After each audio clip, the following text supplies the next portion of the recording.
6 corredores, ¿cuántos podios distintos para las 3 primeras posiciones puede darse? Bueno, esta situación, el que hace referencia a 6 corredores y nos preguntan cuántos podios distintos para las 3 primeras posiciones pueden darse. Bien, entonces, si yo tengo 6 eh, atletas que están compitiendo y tengo 3 posiciones, el primer puesto, segundo puesto y el tercer puesto, puedo combinar de la siguiente manera, ¿no? Vamos a suponer que el atleta A llega a segundo lugar, ¿no? El atleta B llega al primer lugar. El atleta 3, diré atleta C, llega al tercer lugar. Y así puedo combinar, ¿no? El A llega segundo, el B llega primero y esta vez el B llega tercero. Del mismo modo, podría yo ser que en la tercera combinación el atleta A sigue llegando al segundo lugar, el atleta B sigue llegando al primer lugar, pero llegaría al tercer lugar el atleta E. Y así puedo tener una serie de combinaciones que, bueno, me tomaría un tiempo, un tiempito, claro, por supuesto, para desarrollar todas las combinaciones posibles, ¿no? Por esa razón dice, las 3 primeras posiciones puede darse. Entonces, ahí viene la aplicación de la estadística, ¿no? Y una de las aplicaciones es la permutación. La permutación me permite, ¿no? Hacer ordenaciones de distinta manera o de manera diferente, siempre y cuando el orden sí va a ser importante. Y en permutaciones no tenemos mucho problema porque ya tenemos la fórmula. La permutación de n, r, ¿no? Es igual a n factorial, todo eso sobre n menos r, todo eso factorial. Importante acá recordar que es el término factorial, ¿no? Factorial es que la multiplicación del 1 hasta el n, ¿no? Por ejemplo, ¿no? Si yo quiero hallar el factorial de 3, multiplico 1 por 2 por 3, ¿no? Y así sucesivamente. Bien, entonces, importante acá recordar que es factorial.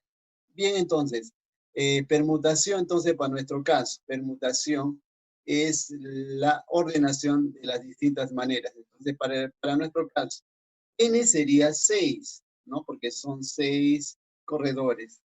Y r serían 3 porque debe haber 3, primer lugar, segundo lugar y tercer lugar. Se van a dar esos 3 casos. Entonces, de acuerdo a la fórmula, sería igual factorial de 6 entre 6 menos 3 factorial. Entonces, esto obviamente sería factorial de 6 entre factorial de 2. Y matemáticamente diría, profesor, 6 entre 3 es 2. No, un momento acá, ¿no? Aquí la situación es diferente. Lo podemos presentarlo de esta manera. Y aplicando propiedad de los factoriales, puedo factorizar factoriales. Y lo que estoy haciendo aquí es quitar factorial de 3 para simplificarlo. Y el número que le sigue a 3 sería 4, 5, 6, porque el n es 6 o factorial de 6. Por lo tanto, simplificando, me quedaría la multiplicación de 4 por 5 por 6. Y eso me saldría 120 entre 1.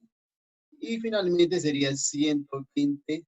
¿Qué cosa sería? 120 ordenaciones distintas para llegar al primer lugar, segundo lugar y tercer lugar.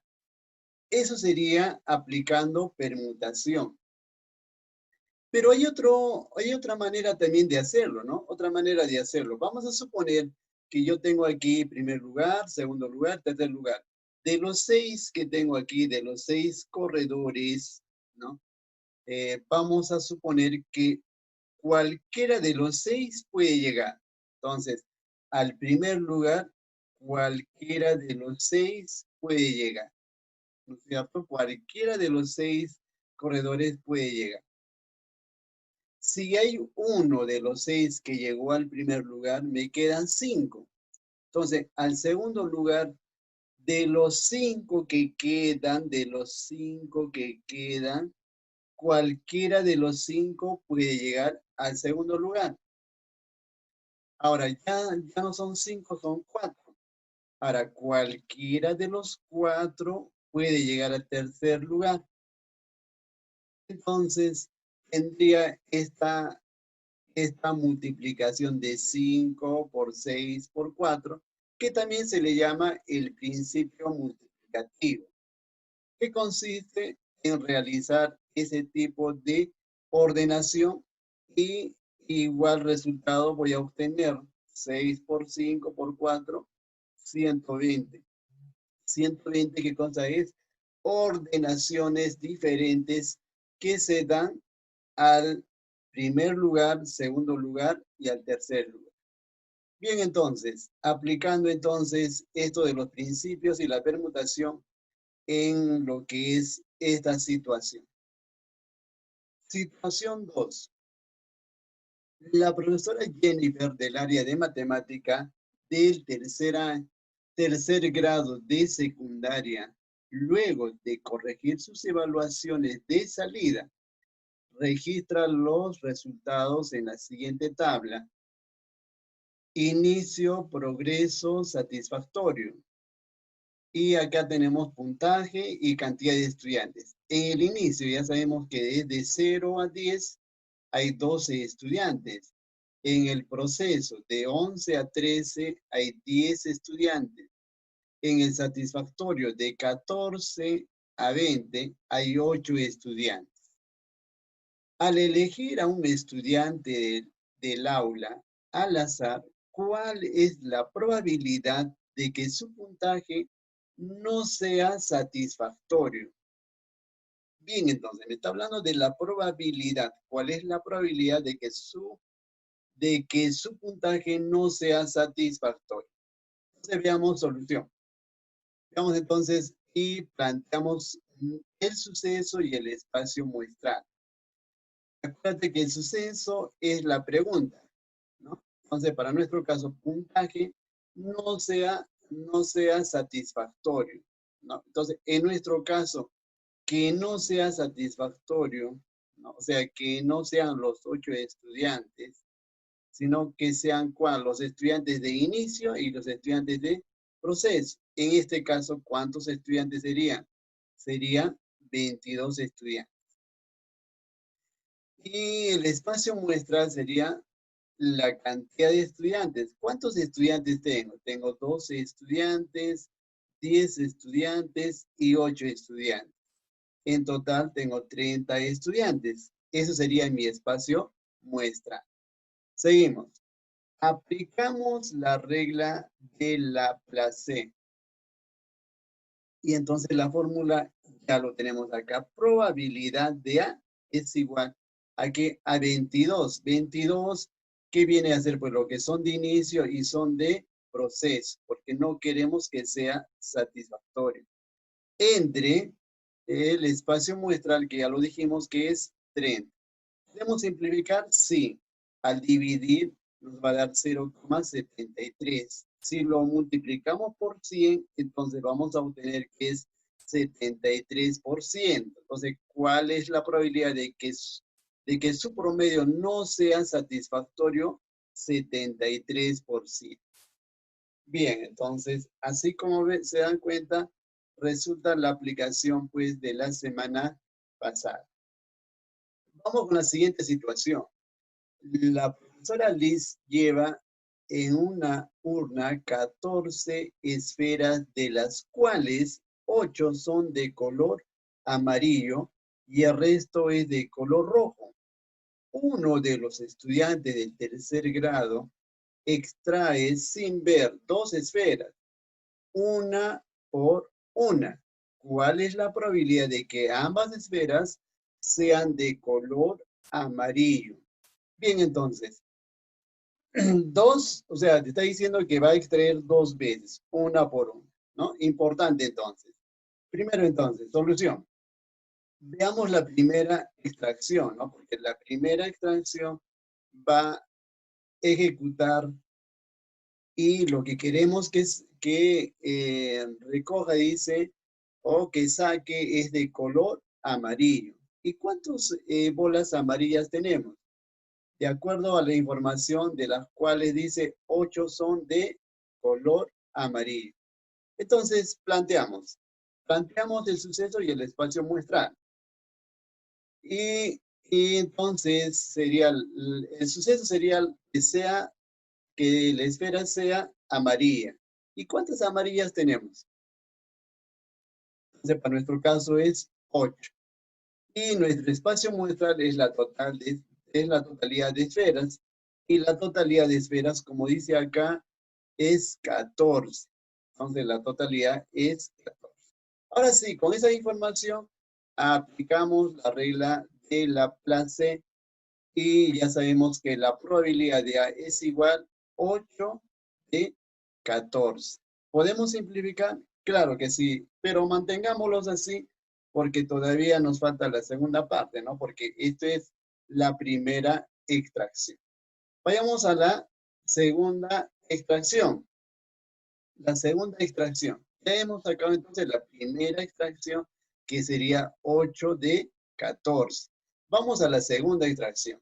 Entonces, pero pensemos que en la segunda extracción, para entrar a la segunda extracción, recordemos que ya hemos tomado una esfera o una bola, entonces ya no sería lo que teníamos en la primera extracción. Veamos entonces, planteamos el suceso y el espacio muestral. Entonces, nuestro suceso sería, como siempre, que sea también amarilla, ¿no? Porque también nos pide que sea amarilla. Y como ya sacamos una, entonces solo quedarían 7, ¿no? 7 amarillas. Y nuestro espacio muestral también. Si la totalidad era 14, ahora ¿cuánto sería?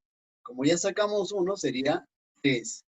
Bien, entonces, ¿estamos claros entonces ahí? Ahora sí, teniendo estos datos básicos, aplicamos la regla de Laplace. Entonces, probabilidad de B. La probabilidad de B sería 7 de 13. Entonces, acuérdate porque es 13, porque ya hemos recogido o ya hemos extraído una bola o esfera. Bien, pero ahí no queda, ¿no? Porque nos pide que respondamos a la pregunta.